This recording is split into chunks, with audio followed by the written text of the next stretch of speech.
ప్రభుత్వ పరిధిలో ఉండాల్సిన ఎండోమెంట్ రహస్యాలు ఓ యూట్యూబ్ ఛానల్కి చేరవేయడంపై బొడ్డూరు సుధాకర్ మండిపడ్డారు.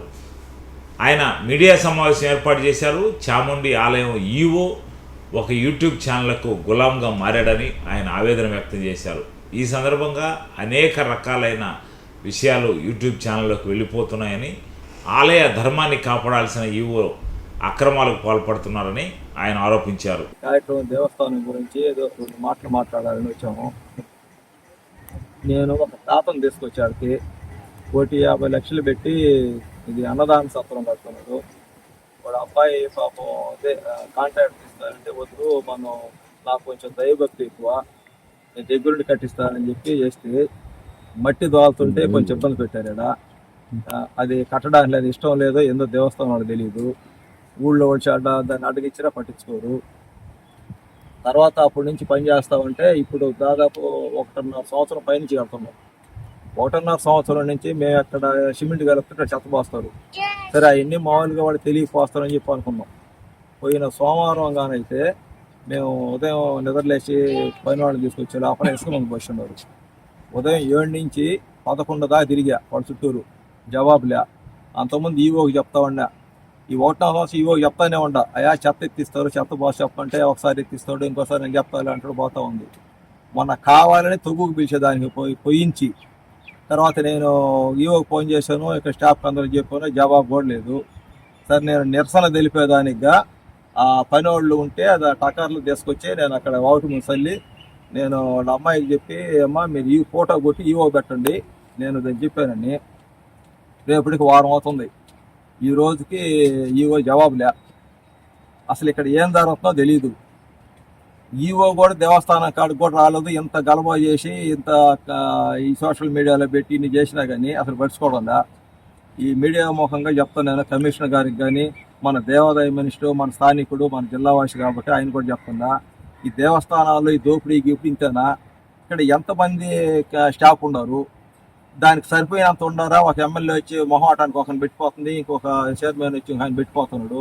వాళ్ళు ఫోన్లు ఆడుకుంటా చిమ్మించుకునేది గెత్తి కూడా లేకుండా చూస్తున్నారు. వాడు ఒకడు యూట్యూబ్ ఛానల్ అంటే నాకు గౌరవం ఉంది అందరి మీద. ఒక పనికి మానేదో మా ఊళ్ళో ఒక ఉన్నాడు, వాడికి చెత్త అంటే ఏందో, ఆడ నిరసన తెలపడం అంటే ఏందో కూడా తెలియదు వాడికి.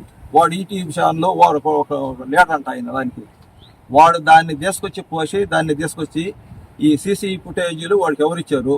దౌర్జన్యంగా వాళ్ళు ఆటలకాయల మీద తీసుకొని చేశారంట. ఇప్పటికైనా ఈవో వచ్చి దాని మీద వాడి మీద కేసు పెట్టి పూర్తి సీసీ ఫుటేజీలు ఎవరు ఇచ్చారో కనుక్కుంటాడా, లేకుంటే మేము కోర్టుకు పొమ్మంటాడా? నేను ఎస్పీ గారి దగ్గరికి పోయి ఇద్దాం అనుకుంటున్నాం. ఆయనకు 5 రోజులు 6 రోజులు టైం ఇస్తాము. దీని కానీ ఏం చెప్పకపోతే మళ్ళీ మేము ఎస్పీ కాడికి పోతున్నాం. వీలైతే కోర్టుకు కూడా పోయి వాడి మీద తెలుసుకోవాలన్నాము. అది ఎంత చిన్నదంటే, అధికారులు దేవాలయ పరిరక్షణ విధానం ప్రకారం దేవాలయ ప్రాంగణంలో కట్టే ప్రతి ఒక్కటి దేవాలయానికి సంబంధించినదే. చెత్త పైన గవర్నమెంట్ ఎంత సీరియస్గా తీసుకుంటుందో ఆ విధానాన్ని ఇక్కడ పనిచేస్తున్న అధికారులు, స్టాఫ్ పని చేయని విధంగా ఇద్దరు, ఒక వాచ్మ్యాను, ఒక స్లీపర్ చేత పని చేయించుకోలేని అధికారులు ఇక్కడ ఉన్నారంటే ఇది దేవాలయానికి అవమానమా, దేవాలయానికి ఇక్కడున్న గ్రామానికి అవమానమా? దీనికి అర్థం కావట్లా. నీట్గా చెత్తని నీట్గా చేయండి అని ముఖ్యమంత్రి కాడి నుంచి ఎమ్మెల్యే దాకా ఏమి చెత్త కనపడకూడదని చెప్తుంది. తీసుకొచ్చి ఇదంతా దేవాలయ ప్రాంగణమే కదా, కట్టే కాడ చెత్త ఎందుకు పడుద్ది? ఆదివారం దేవాలయానికి వస్తారు జనాభా, వచ్చిన జనాభాకి చెత్త పడుతుందని తెలిస్తే 3 గంటల నుంచి స్టార్ట్ చేస్తే సాయంకాలం 6 అవుద్ది, లేదా ఉదయం 7 గంటల కల్లా పని చేయించుకునేదానికి ఆయన రెడీ అయిపోద్ది, శుద్ధం చేసుకోవచ్చు. 9 గంటలకి ఆయన చెప్పాను అని చెప్తున్నారు. 1కి 3 సార్లు చెప్పాను. ఆడికి వచ్చి చెప్పిన తర్వాత ఏం సీసీ కెమెరా నిరసన కోసమే ఈవో ఆఫీస్ ముందు వేసాడు. ఓకే, బాగానే ఉంది. దాన్ని ఎందుకు వేసాడు? క్లారిటీ. ఒక యూట్యూబ్ ఛానల్ వేసింది చూపించి పదే చేసేదానికంటే కారణం ఏందని తెలుసుకోవాల్సిన బాధ్యత ఆదిదానికి ఉంది కదా.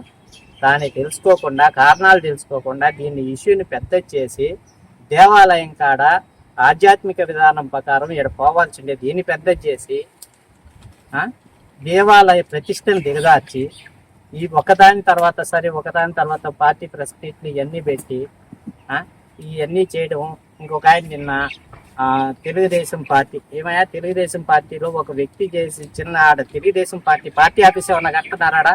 తెలుగుదేశం నాయకుడు చేయడానికి ఆయన ఒక దాతగా కార్యక్రమం చేస్తున్నాడు. ఆ దాత నిరసన తెలిపాడు, దాన్ని పార్టీకి ఎందుకు పోస్తారు? ఇది పార్టీ వ్యవహారమా? గుడి కాడా? ఆయన సొంత వ్యవహారమా? గుడిది కాదా అది? రేపు ఆయన గుడికి ఇచ్చిపోతాడా? ఆయన జోబులో పెట్టుకుపోతాడా? ఈ విషయాన్ని ఎవరికి తెలియదా? ఇక్కడ పెద్ద మనుషులకి, ఇక్కడ వచ్చిన నాయకులకు తెలియదా? ఇది ఏ విధంగా మాట్లాడాలో తెలియదా? ప్రెస్ మీట్ పెట్టాలి దానికి? ఈ విషయాలు కొంచెం కూడా అర్థం లేకుండా ఉంటాయా? గత కాలంలో నేను వచ్చిన నాయకులు ఒక మాట చెప్పారు, సంవత్సరం అయిపోతుంది, కమిటీ వేయలేదు, మాకు ఇంకా రాలా, మా గవర్నమెంట్ వచ్చిన తర్వాత దేవాలయ కమిటీకి మాకు ఇంకా నోటిఫికేషన్ రాలా. గత 3 ఏళ్ళు ఏం చేశారు? మీద ఖాళీగా పెట్టలే దేవాలయాన్ని? మేము అడిగామా? మరి ఇంకా వేసుకోండి, దేవాలయ అభివృద్ధికి బాగుపడుతుంది మేము చెప్పాను, సలహా చెప్పావు. నోటిఫికేషన్ మా రాష్ట్రంలో అంతా రాష్ట్రానికి ఏ టెంపుల్కి రాలా. మేమేమి రాష్ట్రం నోటిఫికేషన్ వచ్చిన తర్వాత కమిటీ వేసుకుంటాం. గవర్నమెంట్ పోయిన 24 గంటలు మా కమిటీ మెంబర్లందరూ రాజీనామా చేసిపోయారు. ఇలాగ కొంతమంది ఊగులాడినట్టు మేము, మా నాయకులు ఎవరు ఊగులాడరు. మా తెలుగుదేశం పార్టీ గొప్ప పార్టీ, గౌరవమైన పార్టీ.